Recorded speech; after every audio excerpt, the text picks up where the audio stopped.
방금 소개받은 동아대학교 강동환입니다. 저는 부산에서 왔습니다. 무엇보다 이곳 주릴리 통일부기도에 오신 많은 성도님들과 우리 목사님들 주님의 이름으로 제가 축복합니다. 나라와 민족을 위해서 기도하는 자리로 함께 하신다는 것에 대해서 굉장히 제가 개인적으로 감동을 받았습니다. 오래전부터 수십 년 전부터 그렇게 북한을 위해서 기도하고 계셨고 정말 마가의 다락방같이 그렇게 기도하셨던 많은 분들이 이곳 시카고에 계셨습니다. 또 하나님께서 여러분들을 이곳 태평양 건너 미주 땅에 영만리로 보내신 귀한 뜻이 분명히 있을 텐데 나라 민족을 위한 자리에 함께 하게 되어서 개인적으로 큰 영광입니다. 제가 시카고에 온 지 이제 일주일이 지났습니다. 결론은 시카고에 살고 싶습니다. 돌아가고 싶지 않습니다. 너무 행복한 곳에, 좋은 곳에 살고 계신다라는 생각이 들었습니다. 또 한편으로 와서 우리 명명 목사님, 또 오너 목사님, 또 제가 여러 교회 이렇게 다녔는데 너무 큰 환대를 해주셨습니다. 정현종님의 방문객이라는 시가 있습니다. 그 시에 보면 이런 구절이 있는데 한 사람이 온다는 건 실로 어마어마한 일이다. 그의 과거와 현재와 미래가 함께 오기 때문이다 라는 시구가 있습니다. 그래서 한 사람이 왔을 때 그 사람을 환대하는 것이 정말 예수님의 그 사랑을 실천하는 것이라 생각이 드는데 시카고에 와서 너무 큰 환대를 일주일 동안 받았습니다. 그리고 무엇보다 오늘 자리가 우리나라 민족을 위해서 기도하는 자리라는 점에서 더 감사하고 귀한 자리라고 생각합니다. 다시 한번 불러주신 하나님께 영광을 돌리고 또 미주 땅을 저는 사실 개인적으로 좀 부끄러운 이야기지만 중국과 몽골과 러시아, 베트남 이렇게 한 달에 한 번씩 그 사회주권 국가를 다닐 만큼 많이 다녔습니다. 그런데 미국은 이번이 처음입니다.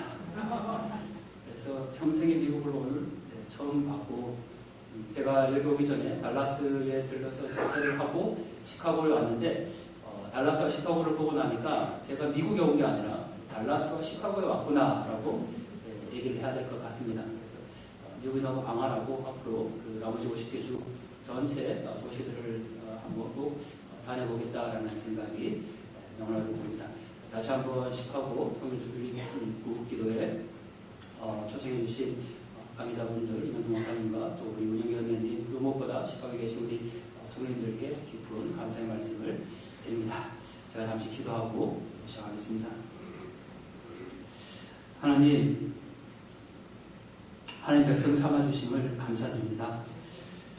무엇보다 이 시간 나라와 민족을 위해서 가슴에 품고 기도할 수 있는 하나님의 사람들이 모였습니다. 하나님 우리 각자의 문제가 있습니다. 개인과 가정과 직장과 여러 가지 어려움들이 있지만 주님 그 모든 걸 내려놓고 이 시간 나라와 민족을 위해서 기도합니다. 하나님 우리 조국 대한민국을 우리에게 품게 하시고 하나님 무엇보다 저 땅 가운데 저 북녘 땅 바라볼 수 있는 마음들을 저에게 허락하여 주심을 감사드립니다. 하나님 세상에 많은 사람들이 있지만 하나님 미주 땅에 많은 교회와 또 성도님이 계시지만 하나님 오늘 주일의 통일 구속기도를 통하여서 우리를 나라와 민족을 위해서 기도할 수 있는 자리로 주님 불러주심을 감사드립니다. 하나님 우리의 기도를 통하여서 저 북녘 땅 바뀌어지게 하시고 무엇보다 오늘 이 시간 하나님께서 바라보시는 그 애통한 마음들이 오늘 우리의 마음들이 되게 하시고 하나님 저 북녘 땅 바라보며 눈물 흘리고 계시는 그 하나님의 마음들이 오늘 우리의 걸음걸이가 되게 하여 주시옵소서. 하나님 머리로 이해하고 그냥 한 장 한 장의 사진들을 통하여서 북한의 신기한 모습들을 보는 것이 아니라 하나님 그것 가운데 하나님께서 지으신 사람들이 있습니다. 하나님께서 보시기에 좋았다고 말씀하신 그 사람들이 너무나 고통 가운데 있는데 하나님 그들의 신음소리를 들을 수 있는 그런 자리가 되게 하여 주시옵소서. 하나님 오늘 이 자리 가운데 성령님 운행하시고 처음부터 끝까지 주님 앉아주시고 함께하여 주시옵소서. 모든 건 예수님의 이름으로 기도드립니다.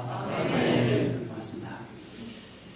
네, 북한 국경 실상과 복음 통일 준비라는 제목으로 말씀을 함께 나누겠습니다.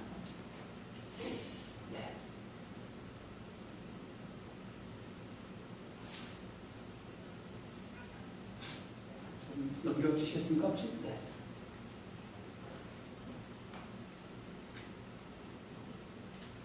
네, 일단 한 장만 더 보여주시겠습니까? 지도가 있습니다. 여기에 보면 지금 파란색 라인과 빨간색 라인이 있습니다. 아래에 보시는 것은 북한입니다. 위로 보이는 건 중국입니다. 제가 주로 이 파란색 라인을 따라서 북중 국경의 모습들을 사진으로 담고 있습니다. 빨간색 라인은 한국 사람들이 백두산 관광을 가면 주로 가는 코스입니다.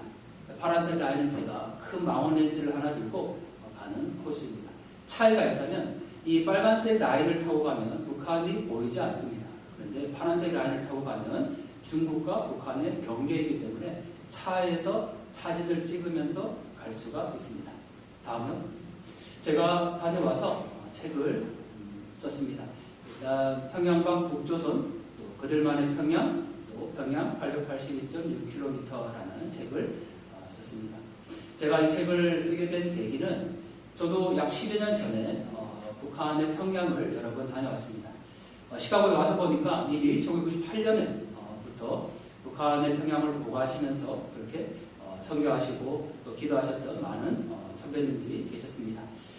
제가 북한을 연구하는 학자니까 평양에 가거나 북한에 가야만 하는 상황입니다. 하지만 지금 대한민국 국적자는 안타깝게도 저 조국의 반쪽 땅인 북한을 갈 수가 없는 상황입니다. 그래서 제가 북중 국경이라도 가서 북한의 모습들을 사진으로 담고 그것을 세상에 전하고자 했습니다. 하나님께 이렇게 기도하면서 다녔습니다. 하나님, 제가 세상에 전해야 될 북녘의 모습들을 볼 수 있는 눈을 주시고 북중 국경에서 사진을 찍는 건 엄격히 금지되어 있기 때문에 중국 공안과 북한 국경 수비대의 눈을 가려달라고 그렇게 기도하면서 없는 상황입니다. 그래서 제가 북중 국경이라도 가서 물 흘리며 많은 시간들을 다녀왔고 그렇게 세상에 한 장 한 장씩 북녘의 모습들을 좀 전할 수가 있었습니다. 오늘 보실 사진들은 2020년 12월에 발간한 평양 882.6km라는 책에 나와 있는 사진들이 대부분입니다. 그 얘기는 최소 이 사진들이 불과 약 3, 4년 전에 촬영된 것이라는 겁니다. 왜 이 말씀을 미리 드리냐면 많은 분들이 이 사진을 보고 마치 1950년대, 60년대 찍은 사진이 아니냐라고 질문들을 하십니다.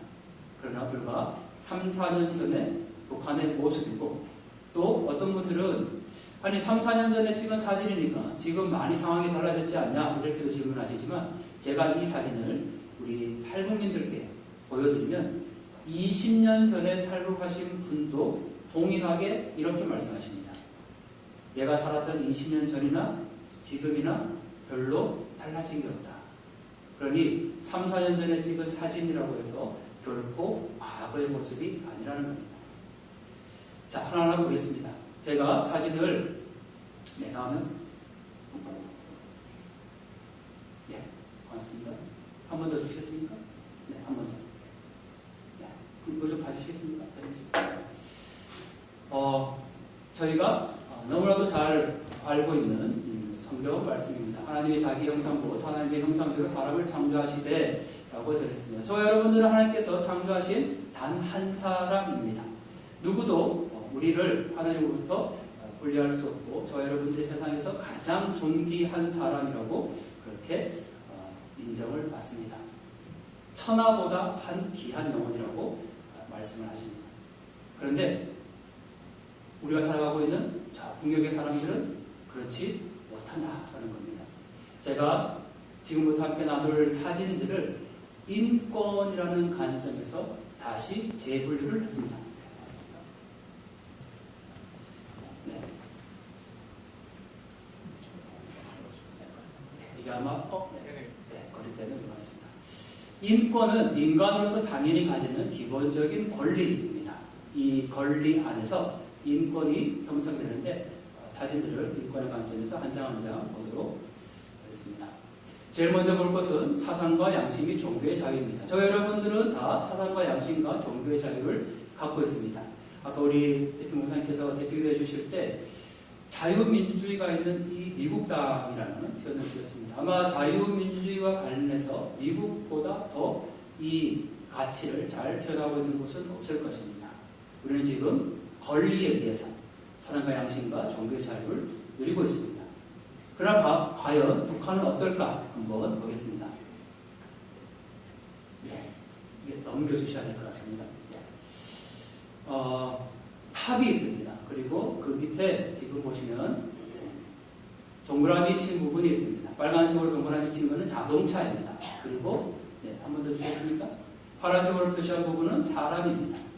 자동차와 사람이 저 정도 크기니까 저 탑이 지금 얼마나 큰지를 확인할 수가 있습니다. 다음에 저 탑은 이렇게 쓰여 있습니다. 위대한 수령 김일성 동지와 김정일 동지는 영원히 우리와 함께 계신다. 그래서 저 탑의 이름은 영생탑이라고 봅니다. 저는 오늘 오전에 예배를 드리면서 사도신경으로 신앙 고백을 했습니다. 아마 여기 계신 우리 성도님들이 다 똑같이 신앙 고백하였을 겁니다. 영원히 사는 것을 이라는 신앙 고백을 우리는 했습니다. 이게 영생입니다. 그런데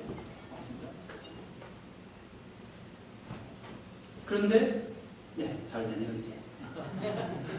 맞습니다. 그런데 그 영생이 북한에서는 영생탑으로 세워져 있습니다. 제가 지금 촬영한 여기 장소와 여기 장소, 그리고 여기 장소는 다 다른 곳입니다.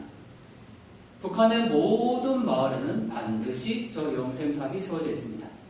많은 분들이 이렇게 질문합니다. 그러면 영생탑 수가 몇 개입니까? 라고 질문하는데 정답은 알 수 없습니다. 왜 그러냐면 모든 마을마다 한 개가 대표적으로 세워져 있지만 그 마을에 큰 학교나 공장이 있으면 그 공장 안에도 또 영생탑을 세웁니다. 그리고 지금 이 순간에도 영생탑은 세워지고 있습니다. 누군가가 저 탑을 훼손하면 그 사람은 정치범으로 간주를 합니다. 우리나라 사회주의 제도 만세라는 아주 큰 부호가 있고 가운데 삼각형으로 보이는 곳이 북한 주민들이 살고 있는 집입니다. 그리고 그 밑에 사각형의 건물들이 있습니다. 공공 건물입니다. 여기가 주민들이 살고 있는 집입니다. 삼각형의 집들이죠. 밤이 되면 이런 모습으로 변합니다. 어디만 불이 들어오지 않았을까요? 집에만 불이 들어오지 않습니다. 우리는 북한의 전기 사정이 열악하다라고 늘 기도합니다. 그러나 북한은 전기 사정이 전기가 없는 것이 아니라 사용할 곳에 사용하지 않는다라는 겁니다. 우리나라 사회주의 제도 만세라는 큰 부에는 불을 밝혔고 밑에 아래쪽에 보시면 유독 하얗게 빛나는 지금 이 건물이 하나 보입니다. 이거를 제가 확대를 하나 해서 보겠습니다.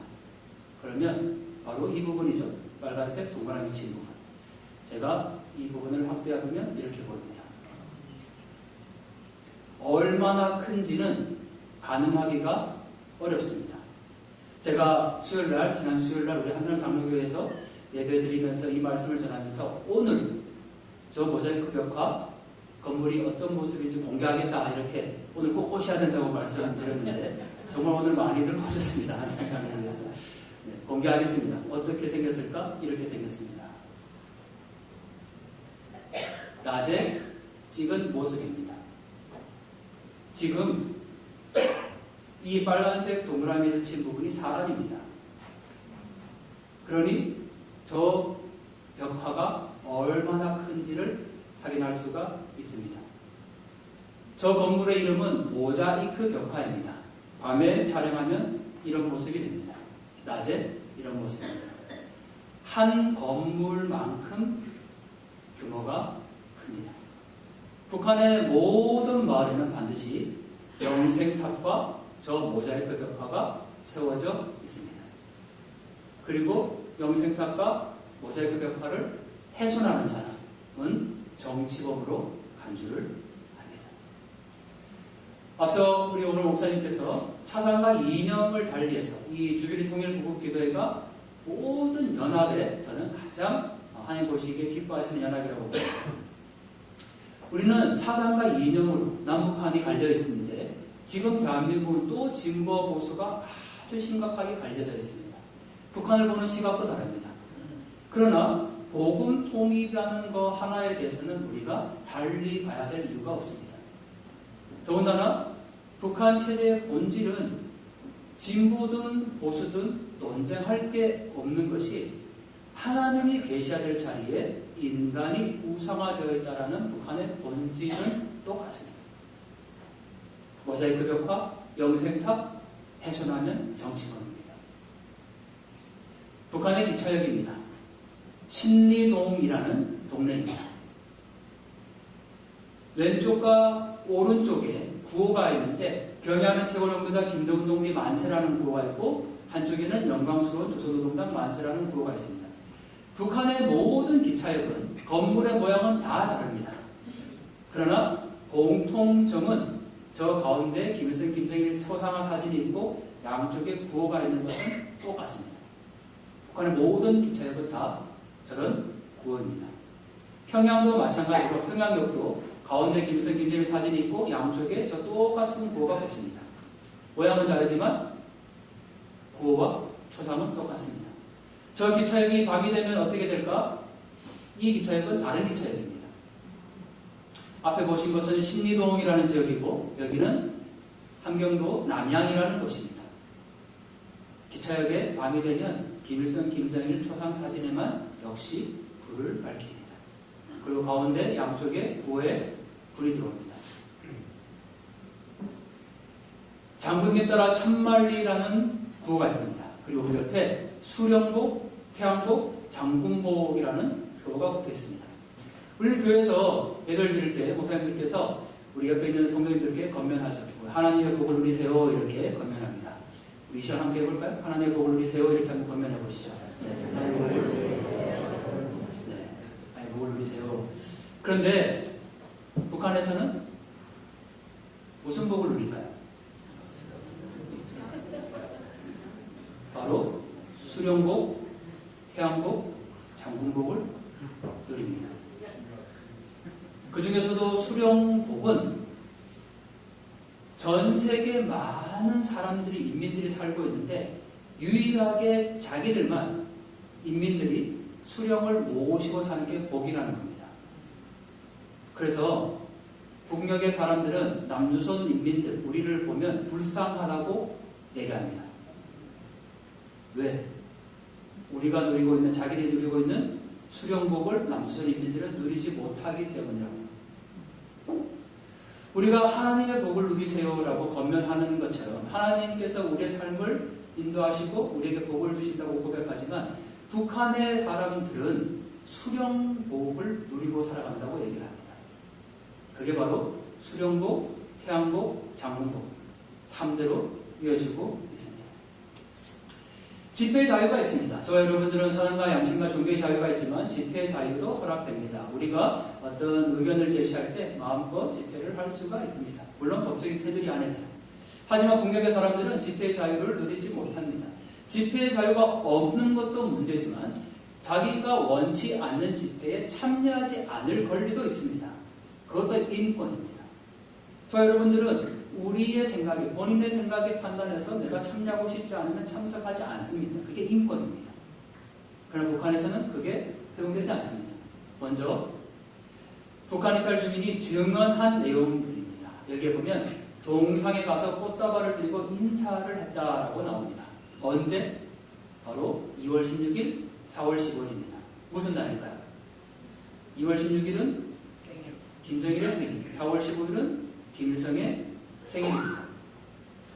북한에서는 생일을 명절로 보냅니다. 그리고 그 명절에 아침에 반드시 동상 앞이나 모자이크 벽화 앞에 가서 꽃을 바치도록 되어 있습니다.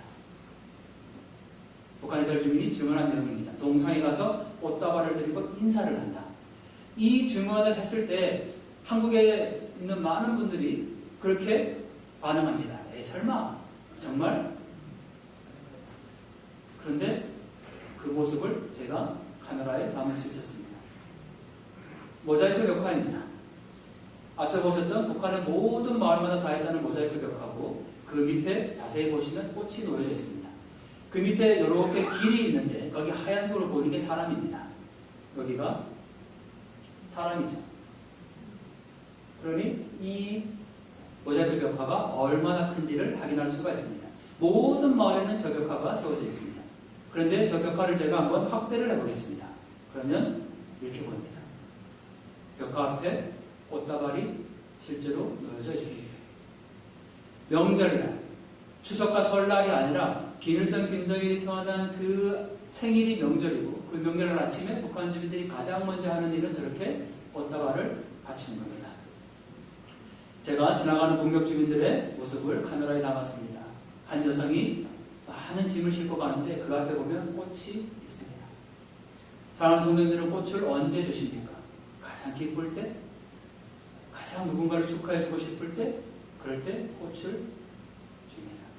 그러나 북한에서 꽃은 김일성, 김정일, 김정은을 숭배하는 그 동상 앞에 바쳐지는 것으로 사용됩니다. 집회에 참여하지 않을 권리도 있습니다. 그러나 북녘의 주민들은 매일 아침에 똑같이 의무적으로 저렇게 아침 동문이라는 것에 참석을 해야 합니다. 저 모습은 지금 우리로 치면 출근하기 전에 집에서 반드시 한 명은 나와서 공동 작업을 하고 들어가야 합니다. 새벽입니다. 집에 한 명 의무적으로 참석을 해야 합니다. 집회의 자유가 우리에게는 스스로에게 선택권이지만 북녘의 사람들에게는 그조차 허용되지 않는다는 사실입니다. 자유변동과 거주가 허락되는 것이 우리는 인권입니다. 제가 미국까지 오면서 검문당하지 않았고 미국에 있는 이 많은 지역들을 지금 다니면서 단 한 번도 검문소에서 검문을 받아본 적은 없습니다. 미국은 차량을 태워줘야 되는, 차량이 반드시 있어야 되는 라이드 문화가 있더라고요. 그 라이드를 하면서 어떤 검문소에서 검문을 받아본 적이 있습니까? 검문을 하지 않습니다. 그것은 인권이기 때문에 그렇습니다. 거주의 자유가 있고 이동의 자유가 있습니다. 마음대로 갈 수가 있습니다. 두고 온 조국 다음 대한민국에서는 서울과 부산까지 KTX가 놓였습니다. 고속열차입니다. 예전에 차를 타고 가면 6시간 걸리던 거리를 이제 2시간 30분이면 기차를 타고 서울과 부산으로 갈 수가 있습니다. 6시간 차를 타든 2시간 반 기차를 타든 그 누구도 그곳에 검문을 하거나 초소를 지나지는 않습니다. 그러나 북녘의 모습은 그렇지 않습니다. 북한 이탈 주민이 역시 증언한 내용들을 보면 서비차, 개인 운수차를 이용했다라고 증언들을 했습니다. 그 서비차가 뭘까? 우리가 서비스라는 개념을 생각하면 서비차, 굉장히 시설도 좋고 또 사람들을 그냥 무료로 태워주는 그런 차인가 보다 생각할 수 있지만 이 서비차는 북한 당국이 또는 개인이 돈을 받고 영업을 하는 차입니다. 이 차를 이용하지 않으면 거의 이동하기가 어렵습니다. 그러면 잘된 것 아니냐라고 생각할 수 있지만 이 서비스차의 실제 모습은 이렇습니다. 화물칸에 사람들이 태워져 있습니다. 돈을 주고 차를 타는 겁니다. 제가 미국에 와서 정말 놀랐던 것은 차가 없이는 아무것도 할 수 없다는 거였습니다. 그런데 성인이 되신 분들은 대부분 차를 다 갖고 있습니다. 그리고 그 차는 한국에서 얘기하는 경차가 아니라 아주 큰 차들입니다. 대부분. 미국에 살고 계시는 분들이 집집마다 한 대씩의 차량을 갖고 있다면 북한에 있는 사람들은 집집마다 한 대씩의 자전거를 갖고 있습니다. 그러면 자전거를 한 대씩 갖고 있다고 하니 굉장히 잘 사는가 보다라고 생각할 수 있지만 그것은 대중교통이 없기 때문입니다. 그리고 저렇게 화물차에 돈을 주고 겨우 지역과 지역을 이동할 수가 있습니다. 하지만 저것도 최근에 와서 변화된 상황입니다. 북한에서 지역과 지역을 이동할 때 엄격히 단속을 합니다. 지금 저기에 타고 있는 사람들은 서비스차를 이용해서 장사를 하는 사람들이 대부분입니다. 그래서 지역과 지역 이동이 조금씩 가능해지기 시작합니다. 빨간색 동그라미는 제가 강조를 해둔 겁니다. 트럭이 지나가다가 어느 순간 멈춰섭니다. 저기가 바로 국경 초소입니다. 초소에 내려서 기사가 검문을 받습니다. 모든 사람들은 반드시 초소에서 검문을 받아야 합니다. 역시 택시입니다. 승합차가 택시로 운영하는 차입니다. 많은 사람들이 저 택시를 타고 가다가 국경 초소에 이르게 되자 내립니다. 제가 확대를 해봤습니다. 이렇게 보입니다. 군복을 입은 군인입니다. 국경 수비대죠? 지나가는 사람들의 모두 통행증이 있는지 검사를 합니다. 검문을 하는 장면입니다. 결코 거주 이전의 자유가 적용되어 있지 않다라는 겁니다. 앞서 북한의 전기가 부족하다고 말씀드렸습니다. 우리는 북한의 굶주림 때문에 신음하고 있음을 늘 기도합니다. 그러나 북한은 전기가 없는 것이 아닙니다. 지금 보시는 것처럼 국경 수비대가 있는 저 초소에는 24시간형으로 저렇게 CCTV가 다 달려 있습니다. 전기를 사용해야 될 주민들에게 가지 않고 저렇게 감시하고 통제하는 용도로는 사용을 하고 있다는 겁니다. 철조망입니다. 앞에 보시는 이 초소와 사진 뒤쪽에 보이는 초소의 간격은 100m가 채 되지 않습니다. 100m 간격으로 저렇게 초소를 만들어 놓고 그 사이에 철조망을 세웠습니다. 그런데 저 철조망은 전기 철조망입니다. 전기 감전 시설이 되어 있습니다. 그리고 가까이 더 확대를 해보면 일명 부비 트랩이라고 얘기하는 건드리면 뭔가 살상무기가 발사되는 그런 장비들도 설치되어 있습니다. 그게 국경입니다. 그것이 우리가 지금 마주하고 있는 북한의 모습입니다. 지금 세계 어느 곳에서 국경을 벗어난다고 해서 또는 허락된 곳을 벗어난다고 해서 총을 쏘거나 감전시설이 있거나 100m 단위로 저렇게 초소를 만들어 놓고 감시하거나 그렇게 하지는 않습니다. 여성권이 있습니다. 이 자리에도 많은 여성분들이 계십니다. 사랑하는 성도님들, 우리는 여성으로서 살아가는 것에 대한 권리가 있습니다. 그걸 여성권이라고 얘기합니다. 북한에서 여성들이 빨래를 합니다. 압록강변에 나와서 빨래를 하죠. 이 돼지는 멧돼지가 아닙니다. 그냥 집에서 기르는 가축입니다. 저렇게 그냥 방목을 합니다. 저 사진을 보고 많은 분들이 야, 참 북한이 목가적이고 낭만적이다. 가축과 인간이 함께 어우러지고 저렇게 환경오염 없이 강변에 나와서 빨래도 하고 색감도 너무 화려하고 예쁘다 이렇게 표현합니다. 그러나 겨울에 찍어보면 이런 모습입니다. 제가 그 중에 한 분을 확대를 해봤습니다. 얼굴에 깊이 준이 펴져 있고 얼음 위에서 빨래를 합니다. 압록강의 얼음이 다 얼면 이렇게 물을 기르고 빨래를 하러 강변에 나옵니다. 해빙기가 되면 여기에서 물에 빠져서 죽는 사고도 자주 일어납니다. 집 앞에 바로 강변이 있는 것이 아니라 최소 몇백 미터를 걸어 나와야 저렇게 강변에서 빨래하고 물을 떠갈 수 있습니다. 제가 중학교 가서 강의를 했는데 중학생이 저에게 이런 질문을 합니다. 선생님, 집에 세탁기 건조기 있는데 왜 강변 가서 빨래를 해야 돼요? 답변하기 어려웠습니다. 뭐라고 답변하시겠습니까? 북녘의 주민들이 쌀이 없어서 먹을 게 없어서 굶어 죽어가고 있다고 그러니 아이들이 얘기합니다. 그러면 라면 끓여 먹으면 되지 않아요? 이렇게. 뭐라고 답변해야 될까요? 저는 지금 북한의 이 모습들이 너무 어렵고 경제적으로 힘들다라는 말씀을 드리고 있는 것이 아닙니다. 저희에게 주어지는 세탁기와 건조기가 그 아이들의 시선처럼 너무 당연하게 느껴지지만 우리가 대한민국에서 모든 가정들이 세탁기 건조기를 사용한 게 불과 몇십 년 전의 일입니다. 그리 오래된 일이 아니라는 겁니다. 그런데 우리는 마치 세탁기 건조기가 거기 당연히 있어야 될 것처럼 생각합니다. 우리에게 주어지는 많은 것들이 결코 당연한 것이 아니라는 사실입니다. 역시 한 여성을 확대해 보았습니다. 빨래를 하는 것도 문제지만 저 빨래를 어떻게 말릴 것인가도 문제입니다. 저 사진을 촬영할 때 기온이 섭씨 영하 30도였습니다. 압록강의 체감온도를 감안하면 영하 40도가 넘는 추위입니다.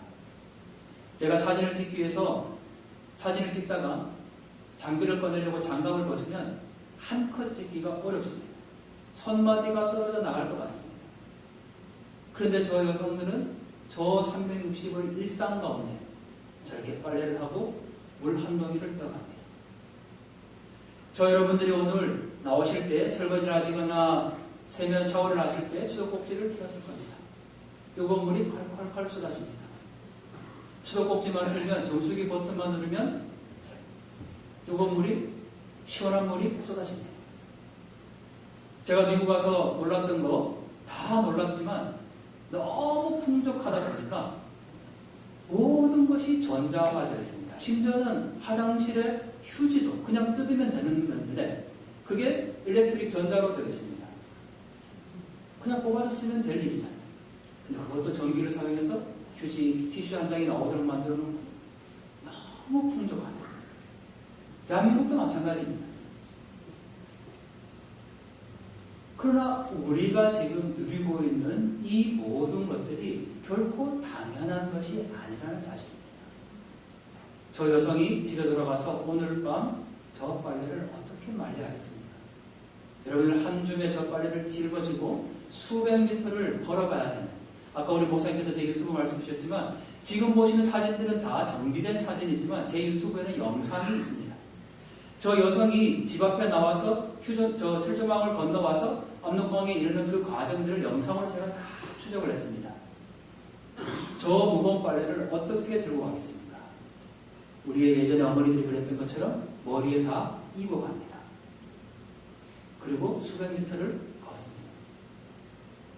제가 달라스에서 말씀을 전하고 나서 어떤 자매님이 강연 끝나고 나서 저희가 와서 눈물을 글썽이며 이렇게 얘기했습니다. 세상 어떤 사람도 저렇게 살아갈 이유는 없습니다.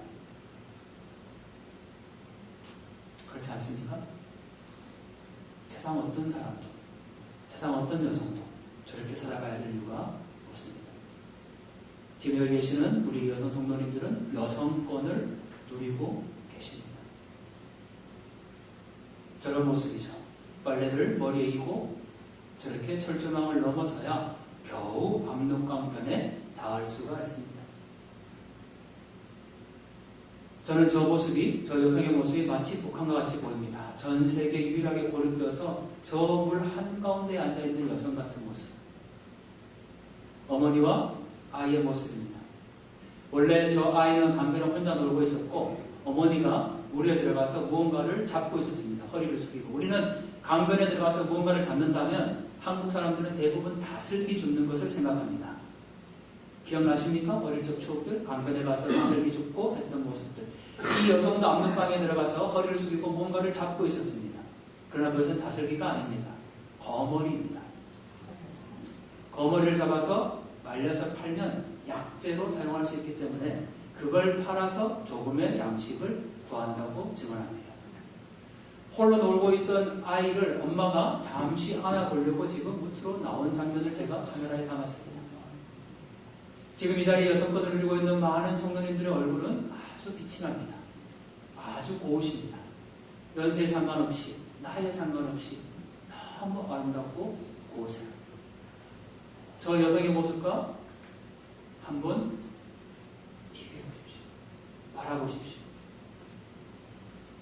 저 여성의 얼굴을 똑바로 쳐다볼 수 있습니까? 2023년 오늘을 살아가는 똑같은 지금 현재 사랑하는 성도님들의 여성들의 모습과 저 여성의 모습은 너무나도 다릅니다. 저 사진은 그래도 제가 편집 프로그램을 통해서 얼굴을 조금 더 밝게 만든 겁니다. 그냥 새카만 얼굴에 저 옷을 입고 강변에 들어가서 거머리를 잡습니다. 그게 2023년 오늘의 현실입니다. 여성이 물동이를 지고 갑니다. 이 물동이 사진, 한국에 오시면 부산은 피난을 왔던 곳이기 때문에 피난과 관련된 전시관이 많이 있습니다. 제가 있는 동아대학교 국민캠퍼스는 1023일 동안 이승만 대통령이 부산에 오셔서 청와대로 사용했던 건물입니다. 그래서 저런 전시가 잘 되어 있습니다. 6.25 전쟁 당시 피난민들이 사용했던 저 물지개를 지금 이 순간에도 북녘 주민들은 사용하고 있다는 사실입니다.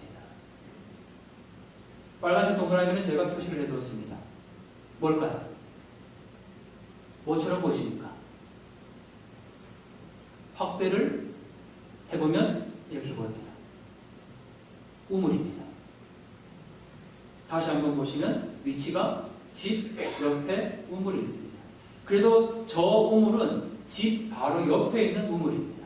저보다 훨씬 더 먼 곳에 우물들이 많이 있습니다. 여성들이 걸어갑니다. 지금 4명의 여성이 있죠. 뭘 하느냐? 우리 시카고에 계신 선생님들은 한겨울에 어떻게 보내십니까? 눈이 오면 눈도 치우고 그렇게 한다고 제가 들었습니다. 저 북녘의 여성들은 한겨울에 하는 일이 있습니다. 걸음전투입니다. 걸음전투. 북한에는 모든 일들 뒤에 전투를 붙입니다. 모래기 전투. 김장하면 김장전투. 네.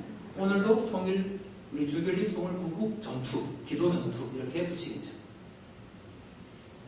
저 여성들이 지금 하고 있는 건 걸음전투입니다. 걸음전투는 다른 게 아니고 한겨울 내내 인부는 똥을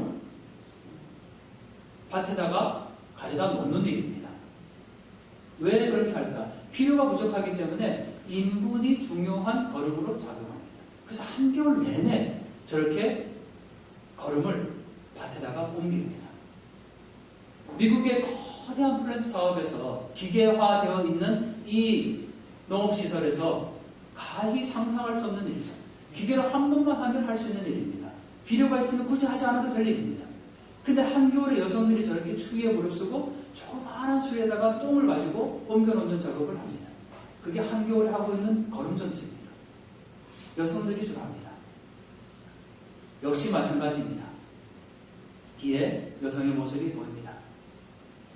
그런데 2023년 3월 8일 북한 노동신문에 이렇게 기사가 나옵니다. 제가 다 읽어드리진 않겠지만 여성들이 아이를 키울 걱정, 공부시킬 걱정, 치료받을 걱정을 모른다. 조선은 여성들의 행복의 낙원이다라고 노동신문에 기사가 나옵니다. 3월 8일은 국제부녀절이라고 부르는 날입니다. 북한에서 여성들이 행복하다라고 노동신문에서 발표를 했습니다. 정말 그렇습니까? 제가 지금 보여드린 몇 장의 사진만으로도 그것이 얼마나 거짓이라는 것을 우리는 목도할 수가 있습니다. 제가 쓴 책 중에 엄마의 엄마라는 책이 있습니다. 북중국경에 가면 이런 구호가 있습니다. 월경 여자와 어린이를 판매 금지.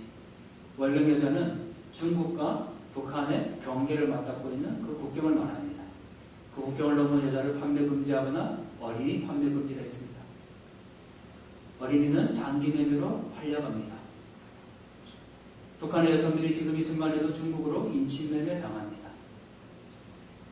제가 중국에 가서 현장에서 직접 탈북 여성 100명을 만났습니다. 그리고 그 인터뷰 내용을 이 책으로 발간했습니다.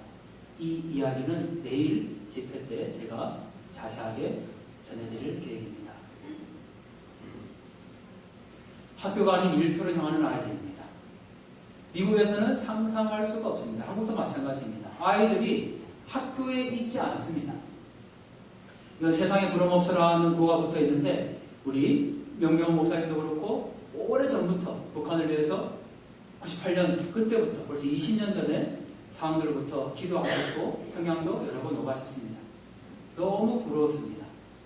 미국 시민권이라는 그 하나님의 백성으로 삼은 것도 너무 감사한 일인데 정작 조국의 반쪽 땅을 대한민국 국민은 갈 수 없는데 시민권을 받은 분들은 갑니다. 그런데 평양에 갔을 때 저렇게 건물에 세상에 부름 없으라는 구호가 붙어 있으면 저 건물은 100% 유치원이거나 타가소입니다. 반드시 유치원과 타가소에 세상에 부름 없으라는 구호를 붙입니다. 부름은 부러움입니다. 그리고 북한 노래 가운데 세상에 부름 없으라는 노래가 있습니다. 만약에 주변에 고향이 북쪽이신 탈북민이 계신데 그분에게 세상에 부름 없으라는 노래 아세요? 이렇게 물었는데 그분이 나 그 노래 잘 몰라요. 그러면 그분은 북한에서 온 거 아니에요. 네. 반드시 알 수 있습니다. 나 그 노래 알아요. 한번 불러주세요. 이러면 아니 뭐 20년 지났는데 그 노래 어떻게 알아요? 이렇게 말을 할 수 있는데 시켜보면 다 부릅니다. 그리고 야 이게 기억이 나네요. 이렇게 얘기합니다. 3살, 4살 때 가장 먼저 배우는 말은 아빠, 엄마가 아니라 위대한 어버이 수령입니다. 그게 북한 체제의 본질입니다. 혹시 이 자리에 고향이 북쪽이신 분 계십니까? 혹시 오셨습니까? 한번 손을 들어 표시해 줄 수 있습니까? 북한에서 오신 계시지 않습니까? 네. 세상에 부름 없어라. 하늘은 부르고 내 마음 즐겁다. 손풍금 소리 울려라. 이렇게 하는 노래인데 그 뒤에 가사가 이렇습니다. 지금 입으로 이렇게 읊조리시는 분은 고향이 북쪽일 분이 할 수 가능성이 없습니다. 우리의 아버지 누굴까요? 수령 이렇게 대답하시는 분들은 다 남쪽 출신 분들이시고 김일성 원수님 우리의 집은 어딜까요? 당의 품 우리는 모두 다 한형제 세상에 부럼 없어라 이렇게 하는 거입니다. 이 노래를 3살, 4살 때부터 아이들은 배웁니다. 그렇기 때문에 탈북한 지 20년이 지나도 이 노래 한번 불러주세요 하면 그냥 기억이 난다고 합니다. 반드시 유치원 가수에 저 구호가 붙어 있습니다. 아이들이 학교에 있지 못합니다. 지금 이 순간 여름에 이 땡볕에도 아이들은 밭에서 일을 합니다. 그리고 저 짐을 들고 가다가 털썩 주저앉은 아이의 모습을 순간 카메라에 담을 수가 있었습니다.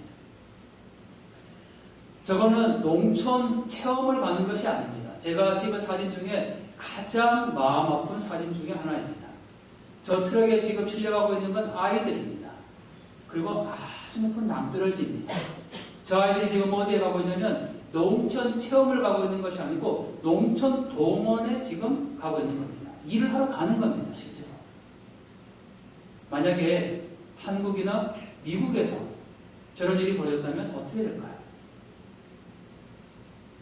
미국의 상황은 제가 경험해보지 않았으니까 잘 모르겠지만 한국 상황으로 보면 교육부 장관 퇴진 요구할 거고 대통령 탄핵까지 아마 요구할 겁니다. 그 정도로 심각한 사안이겠죠. 미국은 뭐 말할 것도 없을 것 같습니다. 기껏해야 10살, 11살 정도 되는 아이들이 저 트럭에 실려서 한여름 땡볕에 일을 하러 갑니다. 우리의 부모님들이 아마 내 아이의 문제였다면 왜 그렇게 했느냐라고 교육부 장관 퇴진을 요구하고 대통령 퇴진을 요구할 것입니다. 그런데 지금 북녘의 아이들이 그렇게 고통받고 있는데 우리는 거기에 대해서 침묵합니다. 북한을 위해서 기도하지 않는 것도 문제지만 내 아이에게는 해서는 안 되는 행동이라고 그렇게 분노하면서 지금 이 순간에도 북녘의 아이들은 저렇게 고통 가운데 있는데도 목소리를 내지 않는다는 것. 북한 인권이라는 것은 결코 사상과 이념의 문제가 아닙니다. 그것은 마땅히 인간이 누려야 할 권리, 그리고 그보다 더 큰 것은 마땅히 하나님의 사람으로 누려야 할 권리라는 겁니다. 근데 그렇게 사람들이 살아오고 있지 못하다라는 거죠. 역시 일을 하고 있는 아이입니다. 강변에서 낚시를 합니다. 낚시하면 너무 낭만적입니다. 그러나 저 아이가 지금 들고 있는 낚싯대를 한번 바라보십시오. 그냥 나무 막대에 겨우 바늘 하나를 달아서 잡은 물고기를 목에 메었습니다. 저 물고기가 오늘 밤 저 아이 가족의 한 끼 식사가 될 수도 있을 겁니다. 저는 저 아이의 눈을 똑바로 쳐다볼 수가 없었습니다. 너무 미안해서입니다. 저와 여러분들은 너무 풍족하게 많이 누리고 있습니다. 부족함이 없습니다. 그러나 저 아이에게 저 조그만 물고기는 가족의 한 끼 식사가 될 수도 있습니다. 페트병을 들고 가는 북한의 아이들입니다. 우리가 쉽게 모르고 버리는 그 페트병입니다. 압록강에서 떠내려오는 페트병을 주워서 지금 이 아이는 꽤 많이 주웠습니다. 이걸 장마당에 가서 팔면 옥수수 한 점으로 바꿀 수 있습니다. 우리가 그냥 버리고 먹고 버리는 그 페트병 하나가 북녘의 아이들에게는 한 줌의 옥수수라. 어디선가 식량을 구해가는 아이의 모습도 있습니다. 총을 들고 있는 아이입니다. 이 아이는 지금 총을 저에게 겨누었습니다. 압록강의 거리가 가까운 곳은 제가 지금 서 있는 곳과 저기 제일 뒷문에 있는 정도밖에 되지 않는 곳도 있습니다. 상 위로 올라가면 더 가깝습니다. 불과 요 한 폭 정도 되는 거리가 압록강입니다. 그러니 제가 망원렌즈로 사진을 찍으면 이런 포즈가 됩니다. 저 아이는 저를 지금 본 겁니다. 저는 카메라를 겨놓고 저 아이는 저에게 총을 겨눴습니다. 차라리 군인이었다면 덜 슬펐을 겁니다. 저 아이는 이제 나이가 14살, 15살 정도 되는 아이입니다. 북한의 아이들은 17살에 군대를 갑니다. 그리고 10년간 복무를 합니다. 저 아이가 14살, 15살 정도 됐으니까 그렇게 어린 나이는 아닌 겁니다. 하지만 한국의 14살, 13살 정도 되는 아이들은 정말 아이들입니다. 큰 동상이 세워져 있습니다. 그 밑에 아이들이 있습니다. 저 동상은 김일성의 동상입니다. 그런데 몇 살 때 김일성일까요? 대략이요. 몇 살 때일까요? 우리 한상 장로교회 성도님들은 답을 알고 계실 거고. 네. 몇 살 때일까요? 13살? 14? 네. 14 타신 분은 우리 한상 장로교회 성도님이에요. 14살 정답입니다. 어떻게 알 수 있느냐? 네, 우표가 있습니다. 14살 때 홀몸으로 천리길을 떠나시는 김일성 동지라고 되어 있습니다. 북한에서 만든 우표입니다. 14살 때 왜 김일성이 천리길은 400km입니다. 여기서 마일을 쓰니까 제가 잘 개념이 없는데 400km면 서울에서 부산까지 가는 거리입니다. 그 거리를 김일성이 걸어갔다고 북한에서는 가르칩니다. 왜? 한일 무장투쟁을 했다고 북한에서는 선전을 합니다. 김일성이. 그래서 평양의 고향집을 떠나서 압록강을 건너 중국까지 걸어갔다고 가르치죠. 그리고 지금도 북한의 아이들은 400km를 저렇게 걷습니다. 김일성이 걸어간 그 길을 똑같이 400km를 걷습니다. 그리고 가는 길에 실탄 사격을 합니다. 잠은 그냥 텐트를 치고 수경을 합니다. 저 아이들의 나이가 14살, 15살 정도입니다. 저 여러분들이 지금 복음 통일을 얘기합니다. 세상 사람들은 우리에게 이렇게 질문합니다. 왜 통일해야 되나? 또는 왜 굳이 복음 통일이냐? 라고 얘기합니다. 우리는 거기에 명쾌하게 답할 수 있습니다. 하나님의 백성으로 태어나서 하나님의 백성으로 살아가야 되는데 북녘의 사람들은 태어나서부터 김일성, 김정일, 김정은을 신으로 받들고 살아서도 지옥이고 죽어서도 지옥입니다. 그거 외에 우리가 복음 통일을 더 얘기할 이유가 있습니까? 이 주장에 진보 보수가 왜 필요합니까? 하나님께서 사람을 창조하시고 보시기에 좋았다라고 말씀하셨고 우리는 하나님의 백성으로 천하보다 귀한 영혼들입니다. 그런데 아이들이 태어나서 하나님을 알지 못하고 저렇게 김일성, 김정일, 김정은의 노예로 그렇게 죽어갑니다. 천리길을 지금도 걷습니다. 나의 소원은, 북녘의 아이의 소원은 뭘까요? 우리 여기 아이가 있으면 한번 물어보고 싶습니다. 너의 소원은 뭐냐? 뭐니? 라고 한번 물어보면 좋을 것 같아요. 우리 지금 아이가 없는데 혹시 집에 가셔서 자녀들이나 손주분이 계신다면 너 소원은 뭐니? 라고 한번 꼭 물어보시기 바랍니다. 그럼 아이들 소원은 뭘까요 지금? 게임하는 거. 저기 뒤에 우리 인수 있습니다. 청소년인데 인수의 소원은 뭔지 한번 물어보겠습니다. 인수의 소원은 뭡니까? 통일 막 이런 거 말고요. 너무 짜여진 연출 같은 대답이고. 소원이 뭐예요 지금? 돈? 좋아요. 네, 그럴 수 있죠. 북녘 아이들의 소원은 뭘까요? 영상으로 한번 확인해 보겠습니다.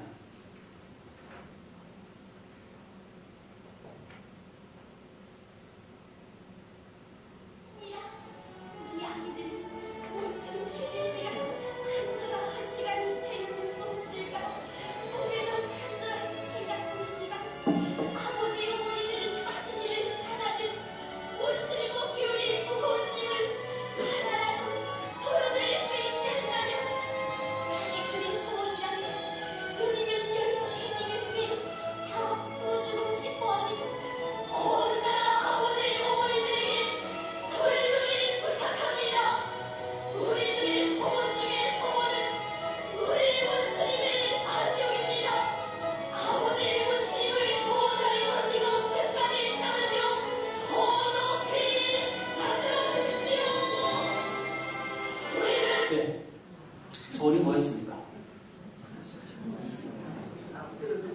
우리들의 소원 중에 소원은 원수님의 안녕입니다.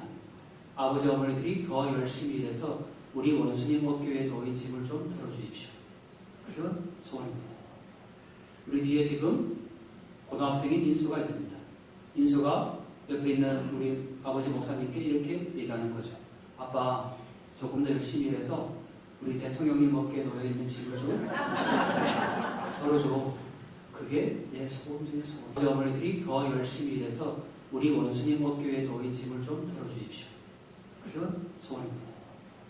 우리 뒤에 지금 고등학생인 인수가 있습니다. 근데 분명히 아이들에게는 꿈이라는 단어가 없습니다. 내 소원 중에 소원은 원수님의 은혜. 이 아이들은 지금 소년단입니다. 소년단은 붉은 청년동맹이라는 그 청소년이 되기 직전에, 우리로 치면, 한국으로 치면 초등학생 정도 되는 아이들이 가입하는 준군사 조직입니다. 붉은 넥타이를 메고 있습니다. 태어나서 우리는 성화되어 갑니다. 복음을 듣고 하나님의 백성으로, 그리고 하나님의 백성으로 이렇게 살아가죠. 그런데 북한의 아이들은 태어나는 것은 우리랑 똑같습니다. 그러나 태어나서 공산주의형 인간으로 그렇게 변화되어 갑니다.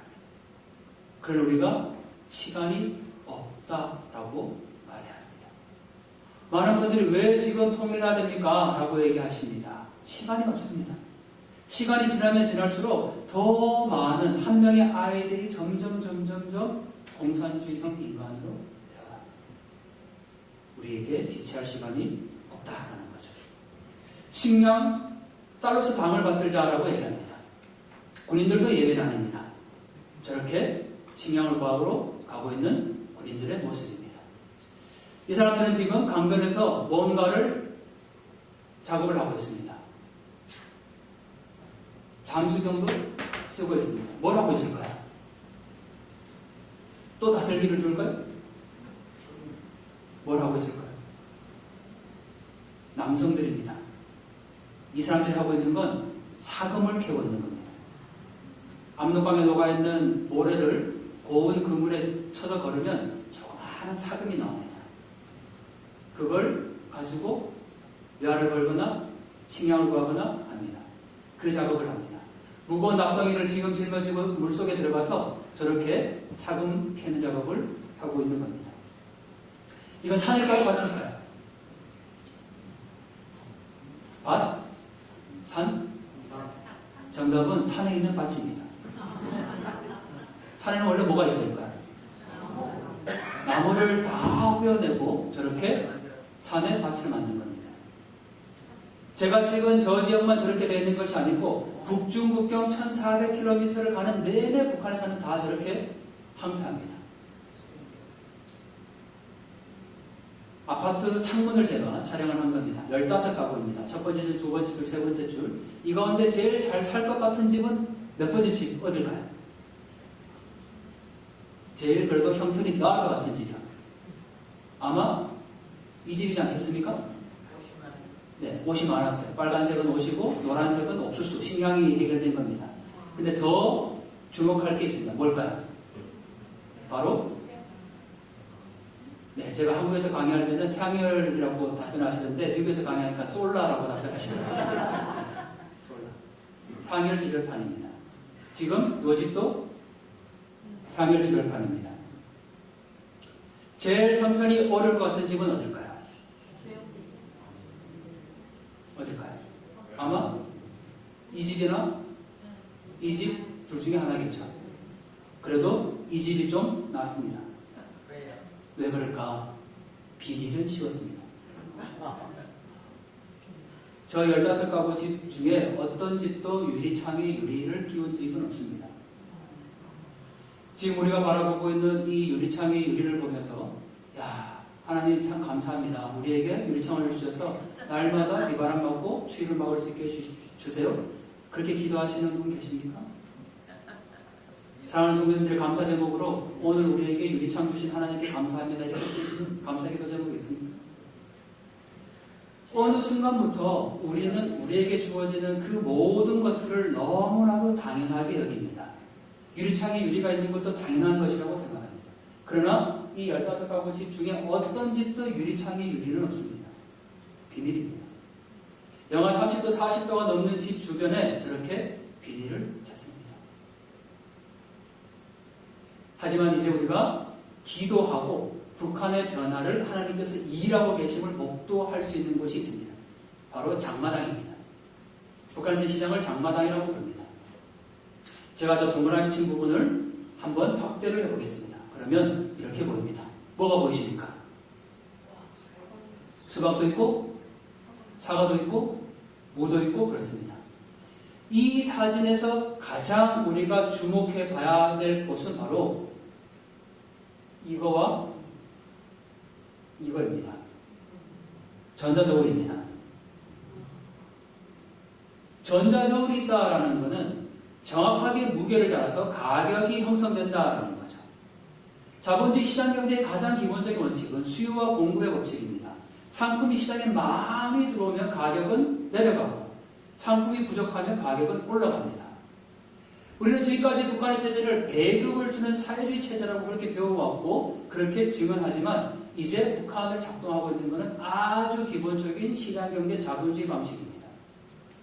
중요한 건 그 변화가 어떻게 시작되었냐는 겁니다. 북한을 연구한 학자들 중에 어떤 분들은 그것이 김정은이 기업 개방했기 때문이다라고 주장하시는 분들이 있고 어떤 분들은 아래로부터 북한 주민들의 생존의 방식의 힘이다라고 주장하시는 분들이 있습니다. 저는 개인적으로 후자의 주장에 조금 더 가깝습니다. 이 장마당을 빼고는 이제 북한 사회를 이해하기가 어렵습니다. 그리고 하나님이 일하신다는 것을 저는 장마당을 통해서 봅니다.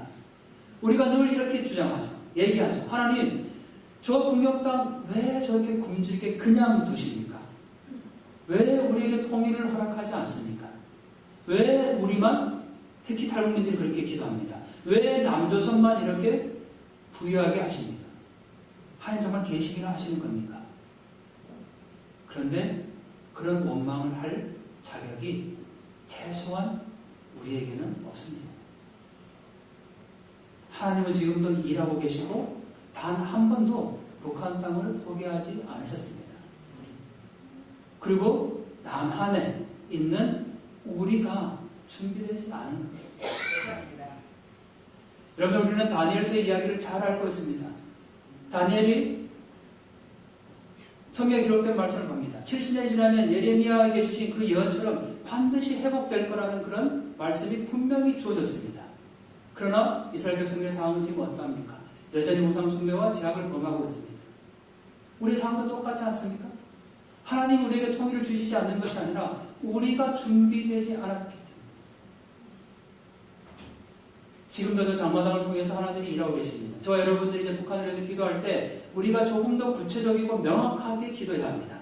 우리는 늘 북한을 위해서 기도하자고 하면 이 세 가지 범주에서 벗어나지를 못해요. 하나님 저 북녘의 김정은 독재 없애주시고 신음하고 있는 북한 지하교인들 살려주시고 북녘 주민들 굶주리고 있는데 먹을 거 해결해 주십시오. 그거로부터 벗어나지 않습니다. 최소한 그것만이라도 기도하면 좋겠어요. 그런데 이제 우리는 조금 더 구체적이고 명확하게 기도할 이유가 생깁니다. 이제 이렇게 기도할 수 있습니다. 예를 들면 하나님 저 장마당을 통해서 북한 내부에 물건들이 확산되고 있습니다. 저 장마당에서 남한의 영화나 드라마 CD가 들어있는 USB가 전달된다고 판매된다고 하는데 그걸 통해서 복음이 들어갈 수 있게 해주십시오. 아멘. 그걸 통해서 사람들이 깨어날 수 있게 해주십시오. 아멘. 그렇게 기도할 수 있습니다. 이게 북한에서 유통되고 있는 정보 장치들입니다.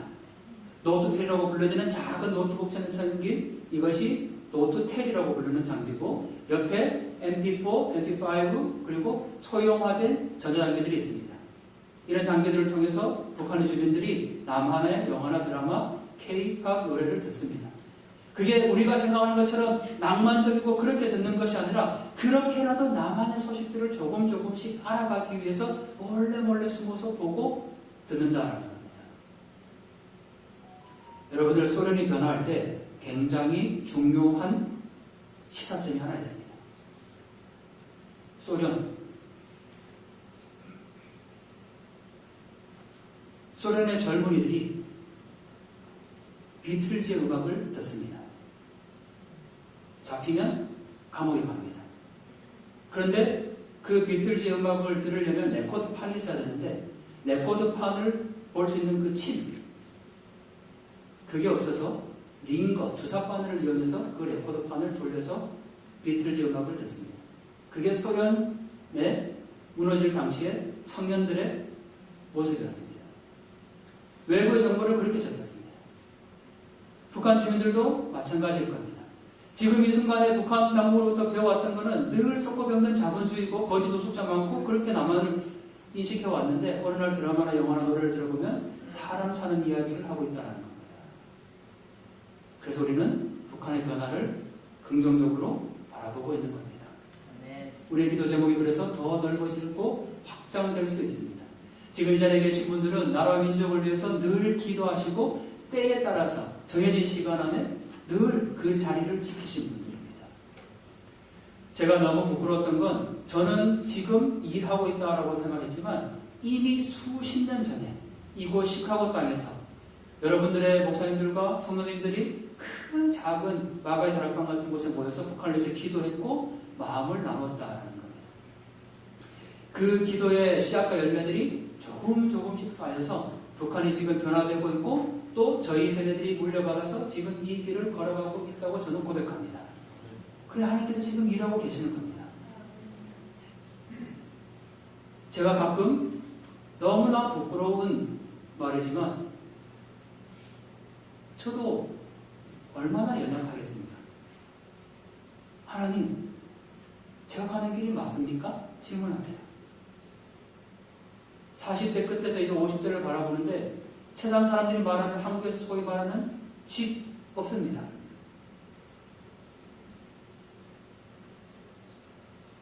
주식 없습니다. 아무것도 가진 것이 없습니다. 이렇게 가는 것이 맞는가? 세상 사람들에게 통일을 얘기하면 비난하고 조롱합니다. 야, 그거 되지도 않는 통일을 위해 일을 해. 라고 얘기합니다. 그래서 제가 하나님께 그렇게 질문한 적도 많습니다. 하나님 이 길을 가는 것이 맞습니까? 저의 삶은 도대체 어디 있습니까?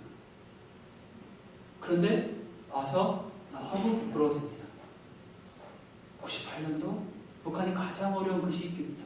오늘의 일까지. 그리고 주기를 통일 국기도에 이렇게 연합해서 이 이연만리 태평양 건너에 제가 있는 대한민국은 북한과 거리가 훨씬 가깝습니다. 지금 시카고와 비교하면 제가 더 가깝죠. 그런데 이연만리 이 태평양 건너에 오신 여러분들께서 북한을 위해서 기도하고 계시고 지금 이 자리를 지키고 계십니다.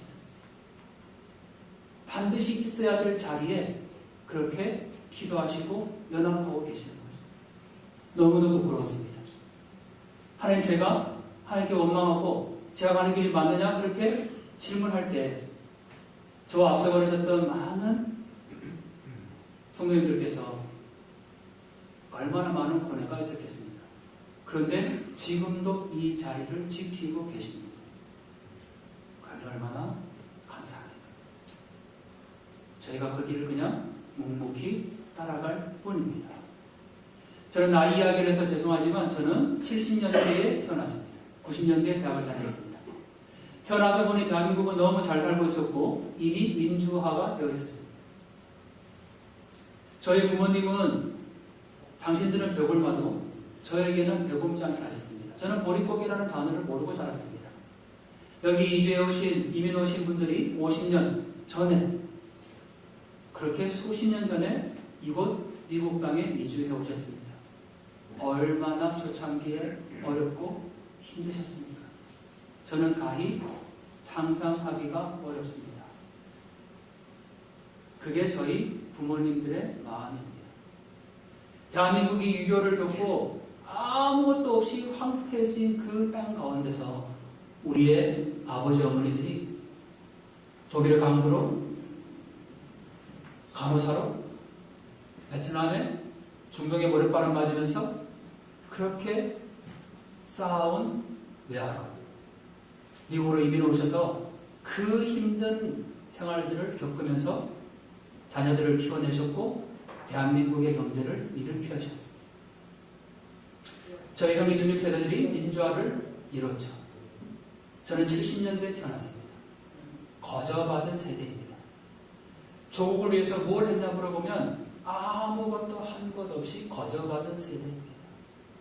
이 자리에는 저의 어머니 아버지와 동일한 연세가 되신 분들도 계십니다. 저희 어머니도 오늘까지 늘 새벽기도에 가셔서 자식을 위해서 기도하고 계실 겁니다. 여기 계신 어머니들의 마음들이, 아버지의 마음들이 아마 그랬을 겁니다. 미국에 이주해서 정말 어렵고 힘든 시간들을 보내셨지만 그 자녀들을 미국에 아주 영향력 있는 사람들로 키워내셨고, 그리고 여기에서 수고하고 힘들고 그런 과정들 속에서도 조국 대한민국을 잊지 않으시고 날마다 북한을 위해서 기도하고 계십니다. 그런데 얼마나 감사합니다. 저희 형님 누님들 민주화를 위해서 일했습니다. 그런데 저의 세대에서 또 하나 물려받았습니다. 바로 분단입니다. 아버지 어머니들이 산업화 세대라면, 형님 누님들이 민주화 세대라면 저의 세대는 통일 세대가 되기를 희망합니다. 그래서 다음 세대와 우리의 아이들이 통일된 대한민국에서 살았으면 좋겠습니다. 그 길을 가기 위해서 기도하고 힘쓰고 같이 있는 겁니다. 여호수아가 전쟁터에 나와서 싸울 때 혼자 싸우는 것이 절대 아닙니다. 두 손을 들고 있었던 모세가 있었고 그 모세의 손을 들고 있었던 아론과 훌이 있었습니다. 이 자리에 계신 여러분들이 누군가는 여호수아일 거고 누군가는 모세이고 누군가는 아론과 훌입니다. 각자의 자리를 지키면서 그렇게 기도하셨기 때문에 그나마 지금 대한민국이 저렇게 살아갈 수 있는 거고, 하나님께서 일하시면서 우리에게 통일의 그때를 계획하고 계십니다. 그래서 저희가 서로 그렇게 위안하면서 우리가 가고 있는 길이 절대 틀린 길이 아니다. 하나님이 곧 통일을 주실 거니까 약해지지 말자고. 아멘. 이거 식구가 땅에서 그렇게 멀리 떨어져 있는 북한을 위해서 기도하지만 우리에게 기도가 뭔가 의미가 있을 거라고 그렇게 절망할 것이 아니라 하나님 우리의 기도를 통해서 지금도 일하고 계신다는 그런 위안을 서로 주면 좋겠습니다. 이 자리에 계신 분이 저희 어머니이고 저희 아버지이고 저희 형님이고 누님입니다. 저희 같은 세대가 여호수아와 같이 나와서 싸울 때 여러분들이 모세와 같이 손을 들어주시고 아론과 훌과 같이 모세의 손을 받치고 있어야 합니다. 그게 우리의 주옥입니다. 그러니 여기 계신 분들이 얼마나 귀한 존재들입니까? 우리는 성경의 말씀을 2000년 전에 역사로 배우지 않습니다. 그때 일하고 계셨던 하나님은 지금도 일하고 계십니다. 저는 이스라엘의 백성과 북한 주민들의 백성들이 똑같은 상황이라고 생각합니다. 출애굽했던 이스라엘 백성들이 바로의 압제를 당합니다. 북한 주민들이 지금 김정은의 압제로 당합니다. 이스라엘 백성들이 홍해바다를 건넙니다. 탈북한 탈북자들이 압록강과 두만강을 건넙니다. 이스라엘 백성들을 쫓으려고 애굽의 군대가 쫓아옵니다. 탈북자를 잡으려고 중국공항과 북한의 국경수비대가 쫓아옵니다. 이스라엘 백성들이 광야 생활을 합니다. 북한의 탈북자들이 베트남과 중국과 미얀마, 라오스와 몽골과 러시아에서 광야 생활 제3국에서 광야 생활을 합니다. 이스라엘 백성들이 가나안 땅에 도착했습니다. 하지만 그 가나안 땅은 젖과 꿀이 흐르는 땅이 처음부터 아니었습니다. 와서 보니까 거기에는 정복해야 될 대상이 있었습니다. 탈북민들이 대한민국에 왔지만 대한민국은 처음부터 젖과 꿀이 흐르는 땅이 될 수가 없습니다. 북한에 두고 온 가정의 문제, 중국에서 20년을 당했다면 중국에 두고 온 아이의 문제, 직장의 문제 적응해야 합니다. 이스라엘 백성들과 탈북자들에게 동일하게 하나님 말씀하십니다. 여호와를 의지하는 사람. 아멘. 그게 왜 다른 이유가 있습니까? 없습니다. 우리는 이스라엘 백성의 상황들, 과거 역사 속에서 인물로 배우지 않습니다. 그러니 지금 탈북자들이라고 말하는 그 탈북민들이 여러분들 곁에 와 있다면 그 한 분 한 분이 얼마나 감사하고 귀하게 하나님 보내주신 선물을 우리가 알아야 합니다. 우리는 그들을 통해서 통일의 꿈을 바랍니다. 우리 함께 오늘 기도할 것입니다. 저는 늘 이 말씀을 붙잡고 기도합니다. 에스겔 34장 16절 말씀입니다. 그 잃어버린 자를 내가 찾으면, 저는 이 말씀을 고향에 북한에 두고 온 가족들이라고 적용합니다.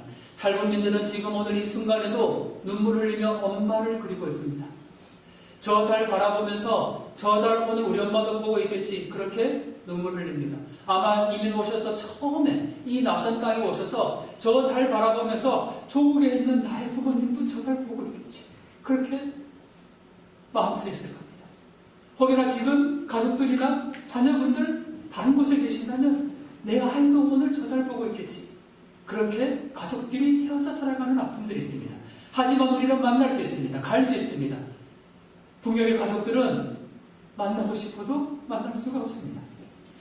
쫓기는 자를 내가 돌아오게 하며 지금도 쫓기는 자들이 있습니다. 우리는 오늘 이걸 위해서 함께 기도할 것입니다.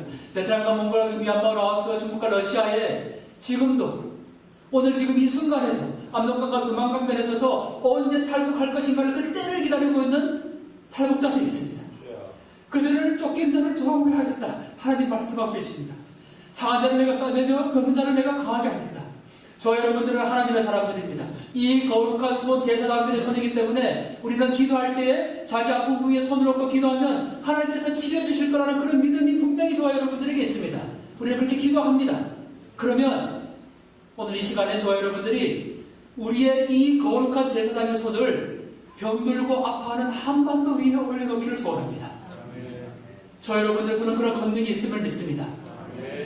우리가 함께 기도할 때 하나님 이 병들고 아파하고 신음하고 있는 한반도를 고쳐주십시오.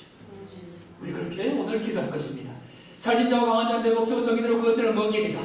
저는 이 말씀을 하나님께서 독재자에 대한 심판으로 해석합니다.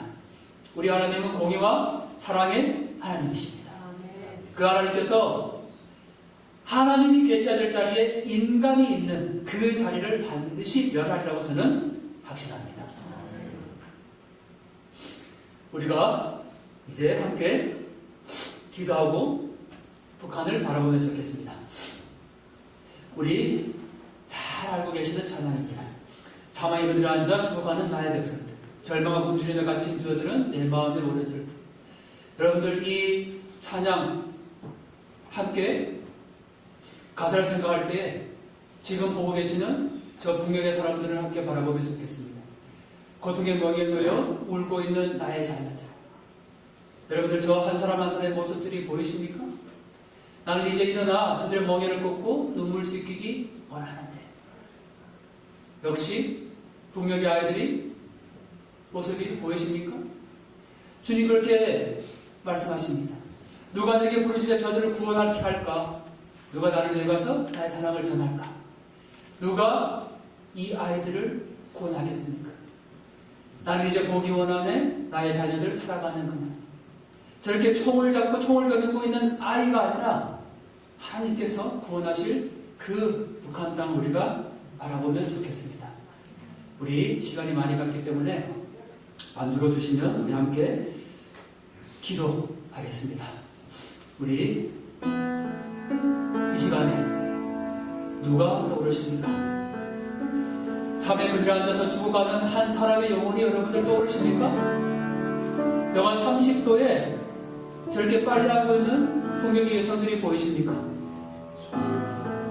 학교에 있어야 될 아이들이 학교에 있지 못하고 저렇게 일을 하고 있는 모습들이 보이십니까? 저 아이는 오늘 저렇게 잡은 조그마한 물고기가 가족들의 저녁 식사가 될 것입니다.